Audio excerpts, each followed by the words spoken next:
tuned into the number one station on the net, Hotline Radio. Of course, I'm your guy, Keith Harris, host of the Keith Harris Show. Now, it's time for the encore. All right. Last time we enjoyed talking to this gentleman, hardworking man. Like I said before, he wears a lot of different hats, master of his craft. Without any further ado, let's now open the theaters for producer and writer Andrew Bard. How you doing, man? I am very well. How are you today, sir? Hey, I'm doing fine, my man. Sunny down here, so I'm all right. I could use some rain, but, you know, the sun is working out, so. So what's going on in Maine? What's going on in Maine, Andrew? A lot. It's at times it's a bit overwhelming. More often than not, it's really, really good. Weather-wise, it's becoming nice, dare I say, without, the wrath of God coming down and shooting hell through my window. And I think we'll be okay for the remainder of the season. Work-wise, it's going really, really well. Really busy, which is always good. Yeah, of course. And I know, you know, the whole Neo Phoenix movement. You guys are staying busy and just constantly going on. Now, for those out there who did not catch the first conversation between Andrew and myself, all right, Neo Phoenix, an amazing company. Andrew, why don't you just kind of give everybody out there just a quick rundown or recap rather on how Neo Phoenix started and exactly just what you guys do. All right. I'm going to give the clip notes. So it's going to be shotgun style. So if anybody wants any more information, please feel free to contact us on one of our many social networking things, which, side note, I just got into Twitter and Instagram, and I'm still feeling a fish out of water. It's like, I have to take a picture of everything? Like, right. It's so into me. Right. Anyway, Neo Phoenix, yes. My partner Janet and I have both been working in film separately on other people's projects in different, I guess, fields and in different, departments. Right. Whether it's in front of the camera or behind the camera. Since late 2006, 2007. And after we met on a film set, we hit it off really well. We both kind of had a lot of the same drive and same vision and wanted to start something new and fresh on our own instead of, struggling to be in other people's projects. We decided, hey, in 2012, let's start our own thing and struggle to make our own. So 2012 was the kickoff. We had a couple of little smaller, I guess, starter projects we had done. Then we did a feature film titled Hypnagogic, which it's complete now, thank God. We went back to it this past fall and remastered it. I edited about 30 minutes off the film, and now it got picked up for international distribution, which was great. And a good lesson to everybody. Just because you finished a project and you weren't completely happy with it, doesn't mean you have to leave it that way. You can go back and tweak things. And the more experience you have, the more you realize, I don't really need a 5-minute long scene that has nothing to do with the story. It gets kind of out. So, right. After that, we got into doing a few other smaller things and produced the original pilot, if you will, short film of Dystopia back in 2013. And now we are in full swing for Dystopia Capital City, which is a series that's a continuation of that right now. And we have about 4 more episodes in 2015 to film. So we have a pretty busy production season this year. Wow. Now, you know what? Now, first of all, I want to say congratulations on Hypno. And you know what? Last time I had the same problem trying to pronounce Hypno, and help me finish the second part, Andrew. Hypnagogic. Okay, Hypnagogic. I'll be about to say Hypno. Forgive my literary skills, but I'll be about to say Hypnagogic and Hypno. I know it's a G. So, but To be honest, man, I really like the meaning of the name. Yeah. And I butchered it when I first did it. I guess other people know and how silly I am. I actually had to Google it. You know how it's like press the little speaker button to hear how it's pronounced. Oh, wow. Like, oh, that's how so I didn't know. I liked the meaning behind it, and it fit with the story. And then butchering the name for about a week, I figured that I would actually learn to pronounce it correctly. So. You know what? And I tell you what, though, the title of it, because not everybody can do this now. You guys were able to do it. Not everybody can take a title that it sounds interesting. Okay. Some people take titles that are hard to pronounce and the movie is just, or the show is even harder to understand. Okay. But you guys were actually able to take a name like that, which sounded interesting, and you still made a great show out of it. And now, of course, that is a bit on the dark side too. I guess the setting of it in general is somewhat dark, right? Yeah. It's the hypnagogic, the meaning behind it, the scientific meaning is kind of a weird dream state to where you get paralysis. You're not quite awake or asleep yet, so your body's tweaking out, and you can hallucinate and different stuff like that. It's pretty scary situation to be in, and the movie itself, or the story, is it follows this girl who had a car accident with her mother, and she was fighting with her mom while it happened, which is why they weren't paying attention to the road, hence, we hit someone.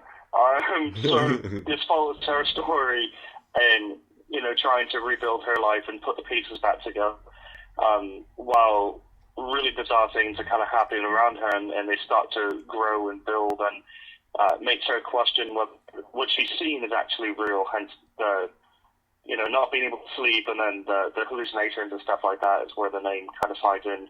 Right. I can honestly say I've been through something similar to that quite often, as a matter of fact.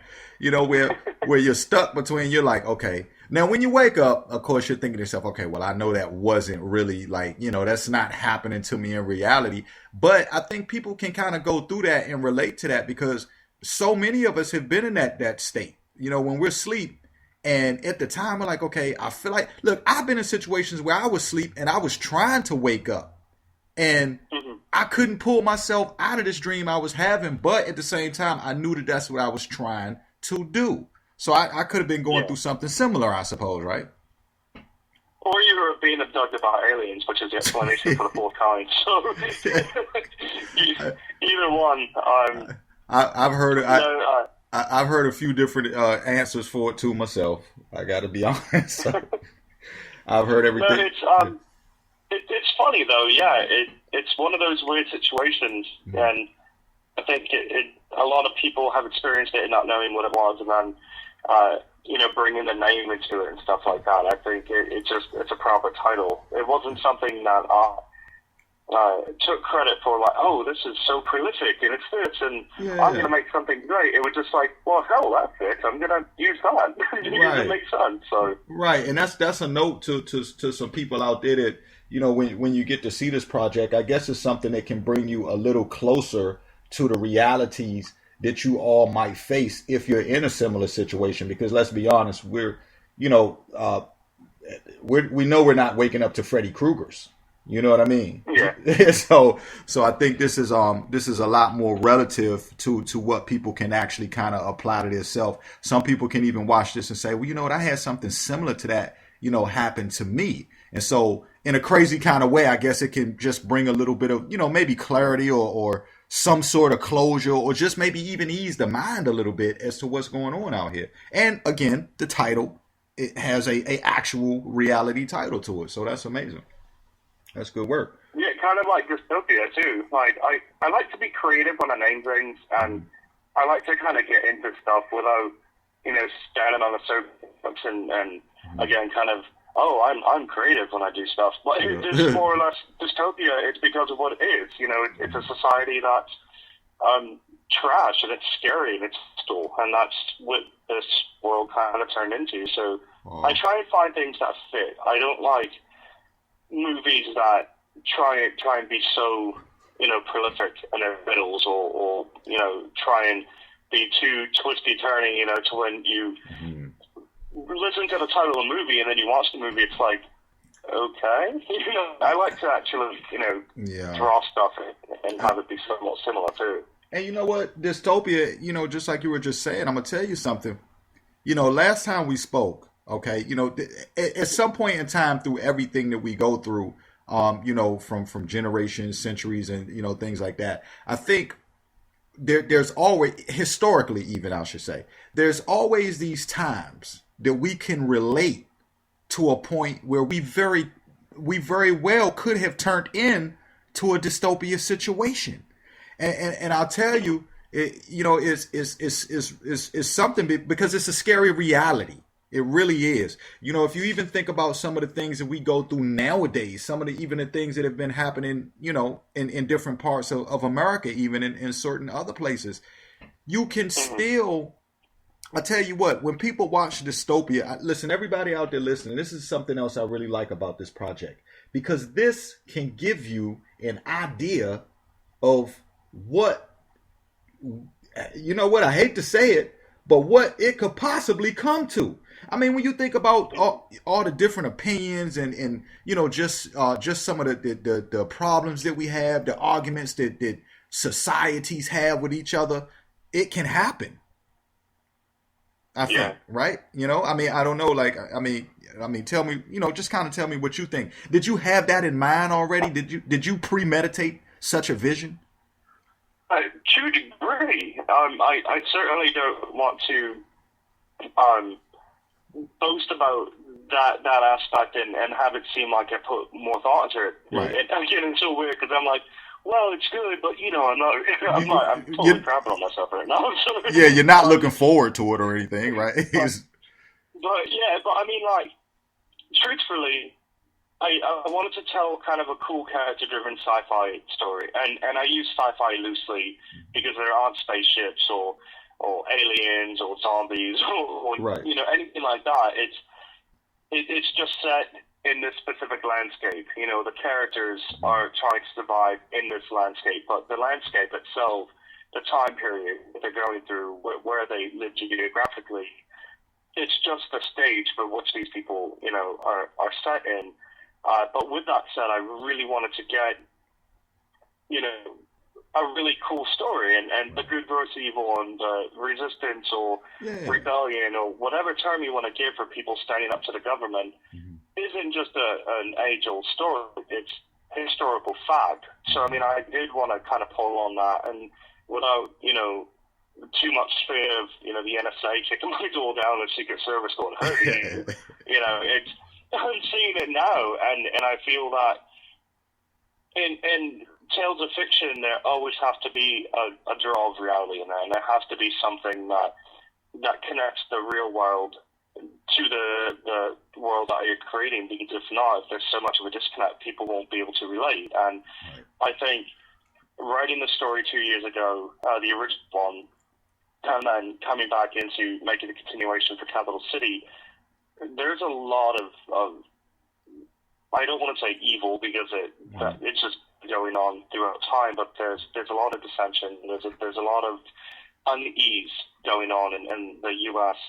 right now, and this was, you know, a great country. This was a place of freedom. This was everything. And forgive me for being too political, but everything that happened in Texas recently, the freedom of speech cartoon contest, and you have, you know, people show up with AK-47s to kill them because they're drawing something that has nothing to do with what they believe. That's the kind of stuff that is really scary, and we're not too far off. We're on the cusp right now of people needing to make a choice to, again, in fear of sounding like I'm trying to incite a riot, but people need to make a choice whether they're going to stand up for themselves and resist, or, you know, let the government or the parliament, in Dystopia's case, or any other sort of powers that be, keep trolling them and telling them how to live their lives. So, yeah, there is a lot of similarities and pull from that in the story itself, but I don't want to be so in your face about it that it's like too political. You know what I mean? Right. You don't want to. You want to keep it in the realm of making a film, not like you're trying to, I guess, make a point. In other words. Yeah. I mean, people hear preaching stuff, and if you go on Facebook, everybody's talking about their opinions, and everybody's talking this or that. And Christ, I can't tell you how happy I'm going to be when I go on my homepage and see all this crap about Tom Brady and Deflategate, and it's like everybody is passionate about something, and then it spreads like wildfire, and everybody has so many different opinions on different sides that I don't want to get into that and just be another opinionated person using the arts to convey my message. I'm trying to create a fun fictional sci-fi series with enough of a real world sort of tie to it that people can relate to what's happening now in current events. Right.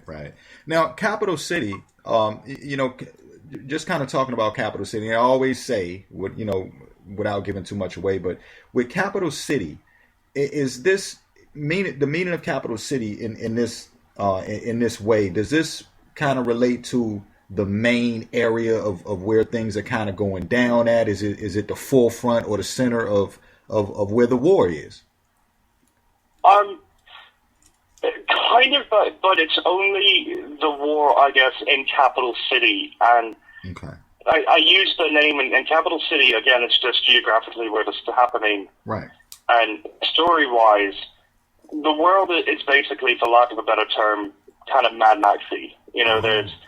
There's a bunch of crap that has wiped out society and civilization, pretty much. So you have marauders, you have gangs, you have people trying to build colonies, and you have all this stuff. But Capital City was built as kind of that, in movie beacon of hope, that like everybody in the movie is always trying to go to in a post-apocalyptic sort of world. So,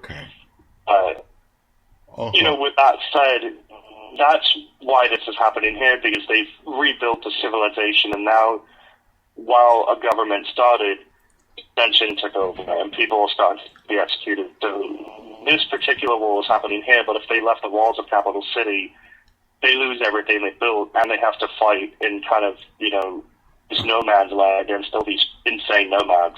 So, So Capital City is kind of like where things are trying to get back to a livable situation. In other words, it's almost like it's almost like the safe haven, I guess, where the people can come in and be okay at. Yeah, the original, and there's going to be a little bit of story too as the series progresses. So people aren't just thrown in this world and they're, oh, what happened? Why is it? And again, I kind of want to answer the questions that you're asking too, because it is relatively ambiguous, because it's a new project and it's a new story, and you don't want to get too much into exposition.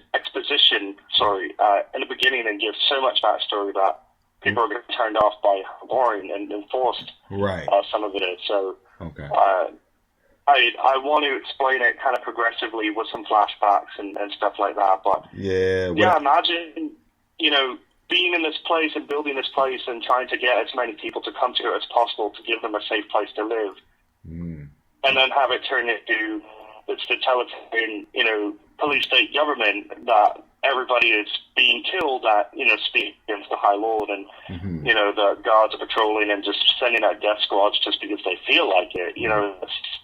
It's a really scary sort of situation that you're drawing people in just to die.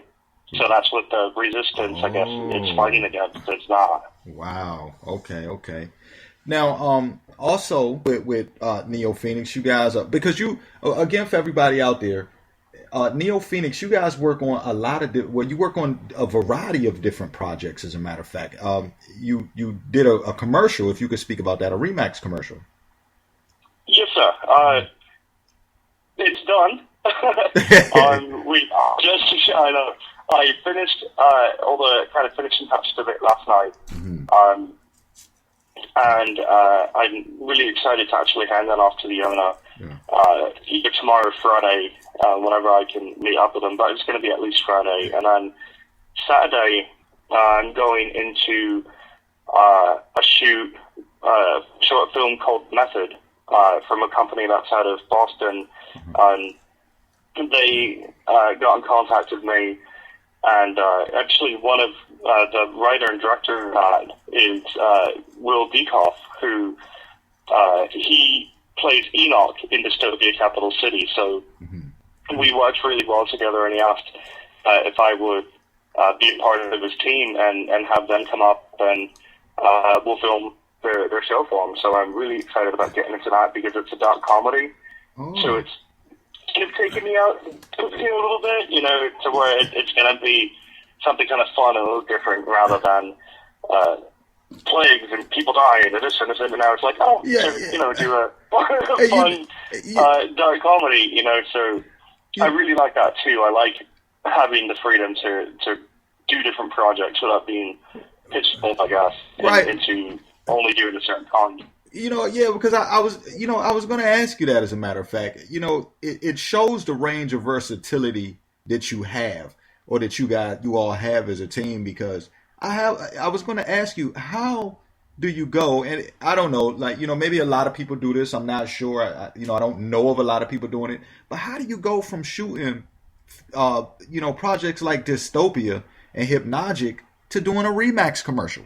I mean, like this just shows the versatility in what you're able to do. Just how the machine of the brain is working to say, okay, like, this is an idea that we do for this, but now we're shooting a Remax commercial or the comedy that you're doing, and being able to just switch, totally switch one button off and switching the other one on. How do you do that? Like, how do you prepare for that? I have really bad ADHD. Okay. Finally, it paid off. So,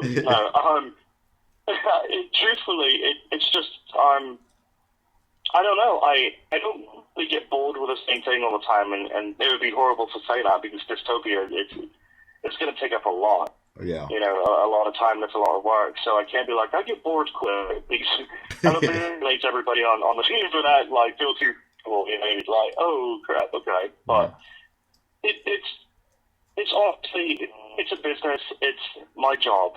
You know, I'm blessed to have the opportunity to be able to do this for my career. And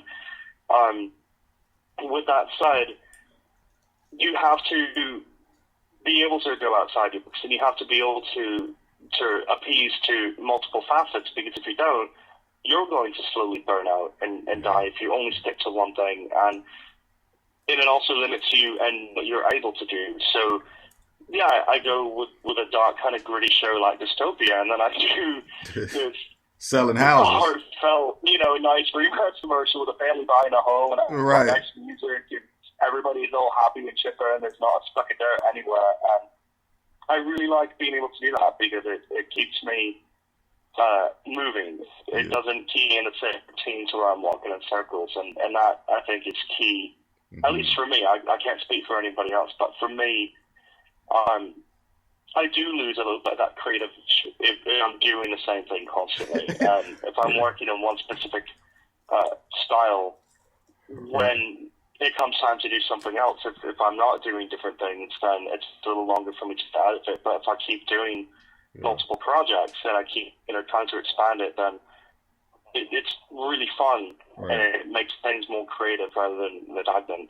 Well, you know what? I tell you, listen, these people are making wise decisions and just noticing and realizing how good you are at your work.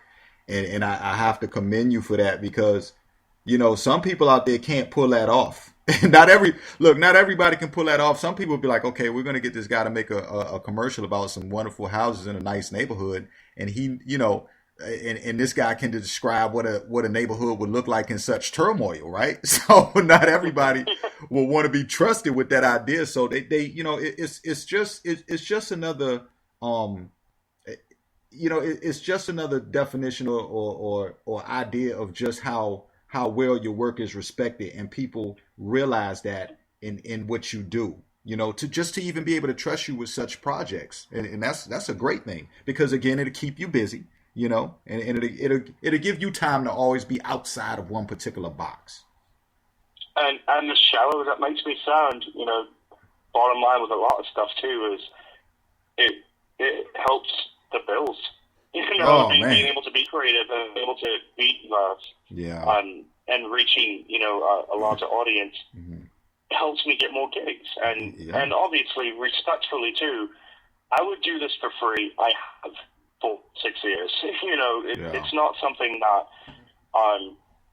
well, to a degree, I mean, I've got paid for, freelance gigs and stuff, but as far as New Phoenix is concerned, I would keep doing it for free if I knew there was going to be additional funds coming in, but there's not, because this is my job. So, I mean, I have to look at the bottom line too. Right. And that's the thing that, doing different projects. So, again, I'm talking in circles right now, but again, I love doing it. I love the art. Yeah. But when it comes to doing it for business and your career, then you kind of have to, bite the bullet sometimes and do stuff that may not be your forte, but you have to do it to pay the bills. And well, that's out of Scott Shepard, who's the owner of Remax, and I really loved doing that commercial. It was fun and a breath of fresh air, and I even joked to my composer that I was going to do a Dystopia Remax commercial and have the spokesman walking down this like really gritty aisle, like hitting people with hail, birds and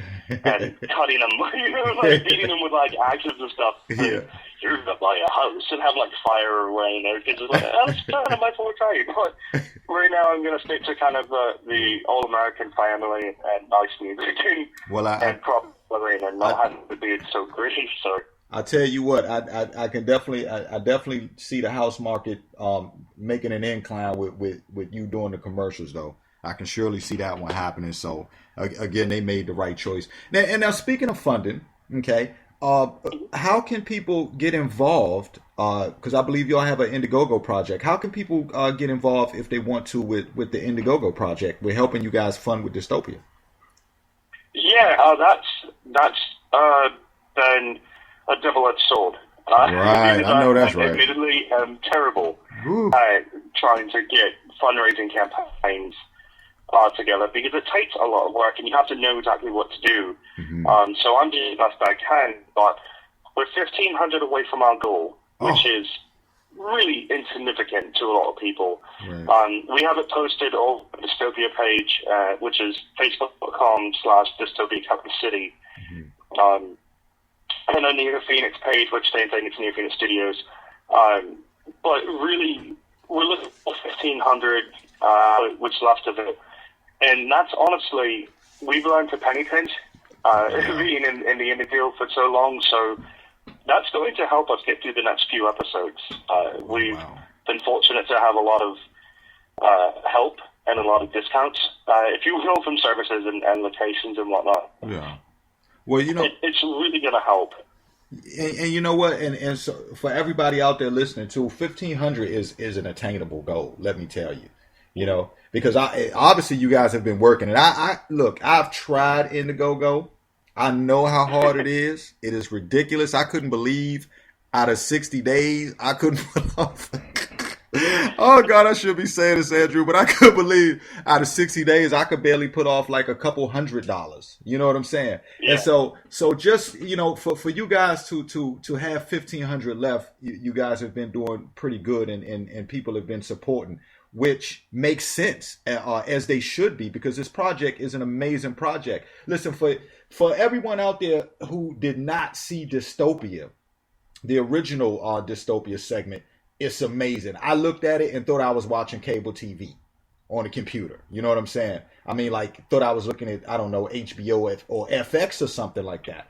Because just, the costumes, the acting, the setting, and just the way that these guys had done everything was almost futuristic to what you see some people put out nowadays. I can only imagine what Capital City is going to be like. So, I say that to say this. I encourage listeners and people out there, and of course we're going to post it on the social media as well. I encourage people to put together, come out the pocket, help these shows that, that will help us have something to look forward to and watching in the future. Because we know things have to rotate. They have to continue on. And shows like Dystopia and Dystopia Capital City, as I said before, really give us a vision of, relativity of as to what's going on nowadays. So, we can watch meaningful shows is what I'm trying to say. So whether you're donating $10 or $15, I don't know how they do it, but this adds up.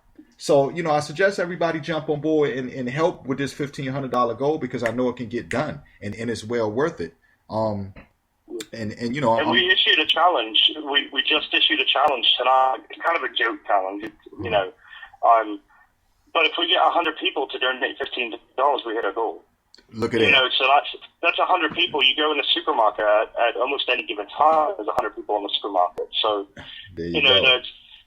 It's really easy if you even break it down into that. 100 people, $15. That's less than what a lot of people spend on coffee in a couple days. Oh, right. Whatever your poison is, whether it's Dunkin' Donuts or Starbucks or whatever. So there's that, and if I can pull up people's heartstrings too. Dystopia is huge for us as far as Neo Phoenix. It's huge for everybody attached. It's a huge passion project of mine. It's my baby. But with that said, I'm working in the local high school, and I had the privilege and honor actually to be able to work with some of the students who are in film club and in video production courses, and I had them come on Dystopia essentially to be PAs. Wow. Because they've just done stuff for the school and they're really good kids, so I had them on set and had them work with us and had them work with the actors and the really top-notch cast and crew who we have involved in this. And knowing we have the budget, it's going to help us make the first season continue, but it's also going to help the students who I've brought on, and I'm trying to help them get field experience and be on a set instead of having it be strictly a school curriculum. And it's no disrespect to a school, but they can only teach so much. Right. And a set in a scholastic setting, being on set with professional cast and crew that does this stuff for a living kind of helps them explore, helps them network and communicate and be able to talk to some of these people and see what they've done. And if they do a good job on our set, they might get hired on to be a PA on another show and another show. So when they graduate, they'll have all these connection networks that they already have set up instead of having to start from the ground up after that. So it helps the kids. So think about the kids when you do this, the kids need it. Yeah, the kids need it. Right, and that make that. You know what? You couldn't have put it any better than that. We usually go behind somebody and say something, but that's it right there. That kind of speaks for itself. You're dealing with education and youth and learning different, different skills that can help them out in the future. So that's another great cause. So when you put that $15 in, people, when you put that $15, and listen, honestly, $15 is a small amount when you're talking about helping the type of causes that you're talking about, Andrew. It's something that you can go. People should be able to go to bed at night saying, "Listen, I donated $15 or more to a extremely great cause." And speaking about that too, because I want to kind of move on, because we're a little bit time stricken here now. But also the film festival, as well. When is that coming up again? It's honestly at the end of this month. It's May 27th through the 31st in Sanford, Maine. We have a Facebook page and SanfordFilmFest.com or Sanford Filmfest. Oh crap! I can't remember. it's Sanford International Film Festival. God, James Harmon, the director, is going to punch me in the face. He's going to be like, "You can't remember the festival date?" Yeah. Well, you know what? What we'll do? We'll make sure it's posted, or we'll blast it. We'll definitely blast it somehow. And if you can find it or have somebody to look it up before we get off, then make sure you let us know. But that's coming up, as you say, that's coming up again this month. And so I encourage people who look, it's summertime now. The last time we spoke about this, I think it was snowing in Maine. It might have been. But, so people taking their vacations. I know a lot of people are going up north. It's a beautiful area up there. So, if you're heading up that way this month, make that film festival one of your stops. What's the name of the film? Can you remember the name of the film festival?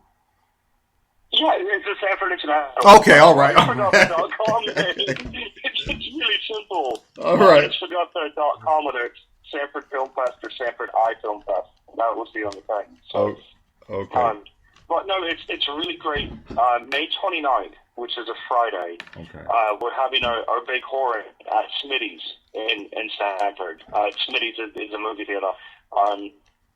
And we have a special guest appearance and a speaker who's coming up, and that's going to be Gunnar Hansen, who played Leatherface in the original Chainsaw. So he's going to come up, do a Q&A, talk with the audience a little bit, and then sign autographs and mingle with people. So that's going to be a lot of fun too, which is huge for us and the community, because it's our second year and we already got someone like Gunnar Hansen to come down and just hang out with us for a night. So it's going to be a lot of fun. Yeah, that's going to be exciting and scary for a lot of people too who remember that. Holy cow, Leatherface was the man back in the day.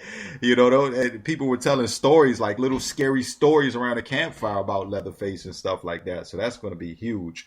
And so make sure everyone check that out. And that's May 29th, the Sanford Film Festival in Maine. All right. So, everybody's familiar with Sanford, with Maine and that whole area right there. If you're going to Maine, I know they're going to Sanford anyway. They should be, right? Well, it's close by. If you come through the interstate, a lot of people go through Wells and Kennebunk, which is, tourist beach towns and stuff like that. Honestly, where the film festival is actually happening, depending on traffic, we're about 15, 20 minutes away. Okay. And on top of that, Sanford has really fantastic lakes. We have some rivers to go kayaking, boating. We have feature trails. We have some really fantastic local businesses around here that have stood the test of time. It's Fried Clams, for God's sake. It's in Shapley, so it's right across the border, but they've been here forever, and some really great local people that make this city, a nice kind of small town feel within a city setting. So it's definitely a trip, film festival or not. Yeah, and they've been really supportive up there. Big shouts out to everybody in Maine too for also being supportive. And again, we commend you from just for just everything that you guys have brought to Maine and just Neo Phoenix, and just going in, doing filming and getting people involved and getting the children involved and everything like that. So we commend you. Listen, we're running out of time. Look, everybody, in case you tuned in late, I want you to know that you can catch the full conversation with Andrew Barr and myself on the Keith Harris Show in full on the social media sites. The links will be up shortly. Facebook. You can tweet, do all sorts of things like that. Don't forget, May 29th, the Sanford Film Festival begins. So make sure you check that out. Dystopia Capital City. We'll be posting the Indiegogo site too, so you can go and make some donations, help out with that. And everybody out there looking for a house, this Remax commercial will be coming out soon by Andrew Barr and Neo Phoenix. Make sure you go buy some houses. Go get something nice. Go buy a house in Maine, as a matter of fact. Go get a house in Maine. And, and help out with the film project as well. Kill two birds with one stone. Andrew, it's always a pleasure talking to you, my friend. And look, we'll be talking again soon. Big shouts out to Jose too. Yes, absolutely. Jose, if you can hear me, young sir, out there in New Jersey land, I'm very much looking forward to hopefully being able to work with you. Jose is a hell of a guy, if I can say that. He got me in touch with you, and it's always a privilege and honor to speak with you. And I thank Jose for that. And keep a lookout for that cat too, because he's going places as well, and he's a really great guy. So I hope we can work with him before he's too big to do so. I know, right? I had to call him a superstar or something like that before I said, wow. But yeah, listen, you guys are Andrew Barr. You all keep doing your thing. Of course, you always know the Keith Harris Show is home. And keep us involved in everything you do. And when I get a chance to get up to Maine, at least let me get stabbed in Dystopia. No, it's great. And May 30th, I believe is the date. I'm not sure the time, but we're premiering as kind of a special sneak peek, the very first episode of Dystopia Capital City on that. Okay. Well, everybody's going to be looking forward to that, and we're surely going to post it. All right? All right. Thank you very much, sir, for having me. It was a pleasure. All right.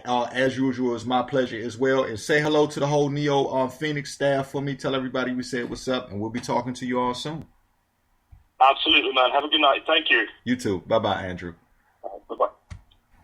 Everybody out there, that was Andrew Bard, the wonderful writer and producer. Guy's always doing big things, no doubt about it.